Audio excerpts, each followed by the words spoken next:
You have probably been taught to fear the wrong thing. You look at the person who overwhelms every room they enter, the one who seems certain when everyone else hesitates, the one who can make you feel small with a single glance, a single pause, a single change in tone. And somewhere along the way, you started to believe that this kind of person was built from something stronger than you, that they simply did not feel the things you feel, that they were untouchable. But here is what almost no one tells you. The behaviors that look the most powerful are often the ones protecting the most fragile parts underneath. What you have been reading as strength is frequently a defense. And once you understand what that defense is guarding, the entire dynamic begins to look completely different. If you have ever felt confused, drained, or quietly convinced that something was wrong with you, stay with me, because by the end of this, you are going to see the pattern clearly for the first time. And you are going to stop handing your stability to someone who never actually earned it. Before we go deeper, take a second and subscribe to this channel. This is where we learn to understand unhealthy relationship patterns, rebuild self-trust, and protect our peace with clarity instead of fear. Now, let us begin. The first vulnerability lives in something most people would never guess. It hides inside the constant need for validation from the outside world. Someone caught in a strongly narcissistic pattern often appears completely self-assured. They talk about themselves easily. They seem to admire their own choices without hesitation. And from a distance, this looks like unshakable confidence. But watch closely over time. Watch what happens when the admiration stops. Watch what happens when the attention shifts to someone else. Watch what happens when they are simply ignored. Something changes. The mood tightens. The tone sharpens. The warmth that seems so natural suddenly has a price. This is the first clue. A person truly secure in themselves does not collapse when the applause fades. But someone whose sense of self is built on external approval will chase that approval relentlessly, because without it, the internal picture starts to feel unstable. The confidence you were watching was never fully theirs. It was borrowed from your reactions, from the reactions of others, from every mirror they could find. And this is why being close to them can feel so exhausting. You slowly become one of those mirrors. Your job, without ever agreeing to it, becomes reflecting them back to themselves in the most flattering possible light. When you do, things feel calm. When you stop, everything shifts. Understand this clearly. The point is not that you should withhold approval to gain leverage. The point is that you finally see the machinery. You see that the emotional weather in the relationship was never really about you. It was about a hunger that no amount of praise could ever fully satisfy. And once you see that, you stop trying to fill something that was designed to stay empty. The second vulnerability sits even closer to the center. It is a fragile sense of self-esteem that is extraordinarily sensitive to shame. This one surprises people because on the surface, it looks like the opposite. It looks like arrogance. It looks like grandiosity. It looks like someone who believes they are simply better than everyone around them. But grandiosity and genuine self-worth are not the same thing. Real self-worth is quiet. It does not need to announce itself constantly. It does not need to win every small exchange. Grandiosity, by contrast, often works over time because underneath it, there is a self-image that feels dangerously thin. Shame is the trigger that reveals it. Notice what happens when this kind of person is gently corrected. Notice the reaction to a small mistake being pointed out. Notice how a minor moment of embarrassment can suddenly turn into anger, coldness, or a complete rewriting of what just happened. For most people, a small error is simply a small error. You feel a flicker of discomfort and you move on. But for someone with a fragile internal foundation, shame does not feel like a flicker. It feels like a threat to their entire identity. And so they defend against it with intensity that seems wildly out of proportion. This is why you may have found yourself apologizing for things you did not do. This is why a simple conversation could turn into you feeling like the villain. The shame was so intolerable to them that it had to go somewhere. And often it went to you. When you understand this, something important happens inside you. You stop absorbing blame that was never yours to carry. You start recognizing that the explosive reaction was not proof of your wrongdoing. It was a sign of how little discomfort that person could tolerate. You are not required to become a container for feelings someone else refuses to hold. The third vulnerability follows naturally from the second. It is a profound difficulty tolerating criticism or accountability. Everyone dislikes being criticized. That is human. But most of us, even when it stings, can eventually take a breath and ask whether there is truth in it. We can hold the possibility that we were wrong. That capacity is quietly one of the most powerful things a person can have. In a strongly narcissistic pattern, that capacity is often missing or severely limited. Accountability does not feel like growth. It feels like danger. Because if they were truly wrong, then the carefully protected self-image might crack. So instead of taking responsibility, the pattern shifts. Watch for it. The subject changes. Suddenly, the conversation is about something you did years ago. Suddenly, you are being told that you are too sensitive, too emotional, too difficult. Suddenly, the person who caused the harm is somehow the one who is wounded. This is projection and blame shifting working together. The uncomfortable feeling gets pushed outward and lands on you. And if this happens enough times, something erosive begins to occur inside you. You start to doubt your own memory. You start to question your own perceptions. You begin apologizing preemptively just to avoid the storm. This is how clarity gets stolen from good people. Not all at once, but slowly, through repetition. So let me say this plainly. If someone is completely unable to sit with the words, "I was wrong," that is not strength. An inability to be accountable is not power. It is a limitation. And it tells you something crucial about what is possible in that relationship. You cannot resolve a conflict with someone who cannot tolerate being part of the problem.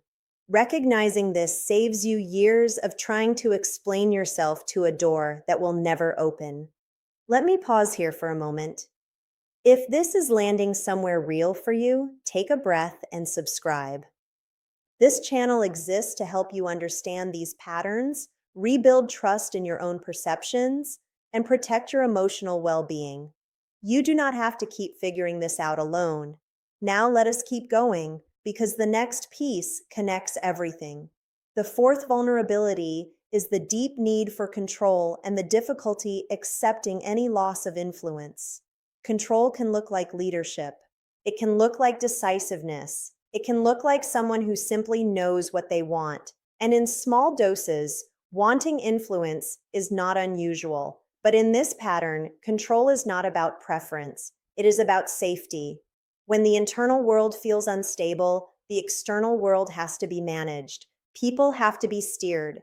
Outcomes have to be arranged. And the people closest to them slowly find their choices getting smaller. Watch how this appears in real life. Watch who gets to decide. Watch what happens when you make a decision independently. Watch how a friendship you value, an opinion you hold, or a boundary you set can suddenly become a problem that needs correcting. The control is often subtle at first. A little guilt here, a little disapproval there. A slow narrowing of your world until so much of your life quietly revolves around keeping the peace. Here is the part that matters most. This intense need for control reveals fear, not power. A person who is genuinely secure does not need to dominate the people around them. They can let you be separate. They can let you disagree. They can let you have a life that does not orbit around them. The demand for control grows precisely because the internal ground feels so uncertain. So when you begin reclaiming your own choices, Expect the dynamic to resist. Expect the pressure to increase before it eases. That resistance is not evidence that you are doing something wrong. It is evidence that you are touching the exact place where the fear lives. Your independence is not cruelty. Your independence is health. And no one is entitled to your self-erasure simply because your freedom makes them uncomfortable. The fifth vulnerability holds all of the others together. It is the emotional insecurity that lives beneath the grandiosity and entitlement. This is the foundation. Everything else grows from it. The entitlement that demands special treatment. The grandiosity that insists on being the most important person present. The black and white thinking that turns people into either perfect allies or worthless enemies overnight. Underneath all of it is often a self that feels fragile, uncertain, and quietly terrified of being ordinary. Think about what that means. Being ordinary, for most of us, is simply part of being human. We are sometimes admired and sometimes overlooked, sometimes right and sometimes wrong. We can live inside that fullness without falling apart. But when someone cannot tolerate being ordinary, ordinary life becomes a constant threat. Every neutral moment has to be inflated into something special. Every relationship has to confirm their significance. And when reality refuses to cooperate, the emotional instability underneath rises to the surface. This is where the emotional dysregulation becomes visible. The sudden shifts, the warmth that turns to ice, the way you can feel like the most cherished person in the world one day and completely discarded the next. That instability was never about your value changing. It was about their inner state changing. You were riding weather that had nothing to do with you. And once you understand that, one of the most painful beliefs you may have carried begins to dissolve. The belief that if you had only been better, kinder, more patient, more understanding, things would have been different. That belief kept you trying. It kept you hoping. It kept you interpreting every cold moment as a failure on your part. But the pattern was never a response to your inadequacy. It was a response to an insecurity you did not create and cannot heal for another person. Now, let me be careful and honest with you. Traits are not the same as a diagnosis. Many people show some of these behaviors at difficult moments without having any clinical condition at all. Narcissistic personality disorder is a specific pattern assessed by professionals, and it is not something any of us should be labeling from a distance. The goal here is not to hand you a weapon to pin on someone. The goal is to help you recognize behavior that is actually happening in front of you so that you stop questioning your own reality. You are not diagnosing anyone. You are simply refusing to keep gaslighting yourself. And this is the turn. Everything we have looked at could be misused. Someone could take these insights and try to exploit the vulnerabilities, try to provoke the shame, try to trigger the fear, try to win. I want you to let that idea go completely, because trying to defeat this pattern keeps you inside it. The moment you start planning how to wound someone, how to make them regret, how to force them to finally see you, you are still living inside the same emotional cycle. You are still measuring your peace by their reaction. That is not freedom. That is the same cage with a different key. The real shift is quieter and far more powerful. You stop measuring your worth through their behavior entirely. Their approval stops being the thing that decides whether you are okay. Their disapproval stops being the thing that unravels you.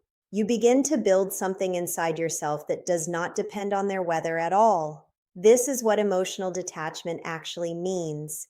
It does not mean becoming cold or bitter. It does not mean pretending you never cared. It means gently unhooking your sense of self from someone who could never hold it safely in the first place. It means letting them be who they are without letting who they are define who you become. And from that place, boundaries stop feeling like acts of war. They become simple statements of reality. This is what I will accept. This is what I will not. This is where I begin. You no longer need the other person to agree with your boundary for it to be valid. You no longer need them to understand your reasons. A boundary does not require permission. It only requires your willingness to honor it. Notice how different this is from everything you may have tried before. You spent so long trying to be understood, trying to explain your pain clearly enough that they would finally feel it, trying to be good enough to earn consistency. And none of it worked, not because you failed, but because you were asking for something the pattern could not give. You cannot be validated into safety by someone who needs you to be a mirror. You cannot be made whole by someone who feels threatened by your wholeness. So you stop asking, not out of anger, out of clarity. You begin to understand that some people cannot meet you, and that this is a fact to accept rather than a puzzle to solve. And in that acceptance, something surprising happens. The confusion starts to lift. The chaos that used to live inside your chest begins to settle. You start remembering who you were before you spent so much energy managing someone else. Let me leave you with the thing that matters most. Apparent power does not require you to surrender your own. The person who seemed so strong was often protecting something fragile. And you, the one who felt confused and small, were actually carrying the harder and more human capacity all along. The capacity to reflect, to take responsibility, to feel deeply, to grow. Those were never weaknesses. They were the very things being exploited precisely because they are so valuable. So this is where you choose clarity over confusion, boundaries over approval, self-respect over emotional chaos. Not to punish anyone, not to win anything, but to finally return to yourself. You do not need them to change for you to be free. You do not need them to understand for you to heal. You do not need the last word. You need your own life back. And that is entirely within your reach. If this helped you see something you could not name before, subscribe and stay with us. This is where we keep learning to understand these patterns, protect our peace, and rebuild a life grounded in self-respect. You are not confused. You are waking up, and that changes everything.